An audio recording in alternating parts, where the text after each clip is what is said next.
the maintenance of the principle of Sola Scriptura was something that Protestants shed blood for. Reformed Protestantism took that principle of Sola Scriptura with a thoroughness that even some of the other wings of Protestantism did not. On the continent of Europe in the 1500s, there was a distinction between the Reformed and the Lutheran on this issue. The Lutherans would have said that Sola Scriptura only applies to doctrine, but it doesn't apply to church order and the worship of the church. It doesn't apply to things like the government of the church.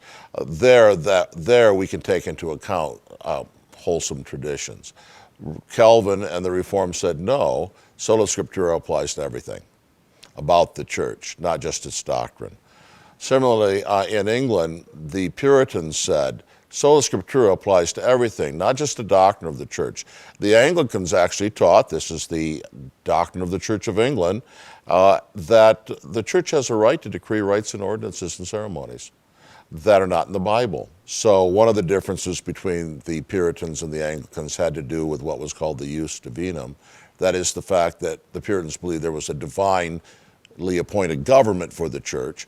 And the other difference of the same kind that the Puritans had with the Anglicans is they believed there was a divinely appointed worship of the church, and the Anglicans did not.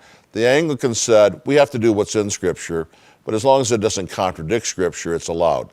The Puritans said, no, Sola Scriptura when it comes to worship. We may only do in worship what God has given us precedent to do in the Word. It must be taught by the Scriptures. Over 2,000 Puritan ministers were ejected from their churches. Many of them were jailed, like John Bunyan, because they wouldn't stop preaching to their churches. And it was primarily this issue of Sola Scriptura coming to form and shape in the regulative principle of the church and its worship that forced these men out of their pulpits. They could not say with good conscience, as long as they let me teach the right doctrine, I don't need to worry about the ceremonies and rites of the church.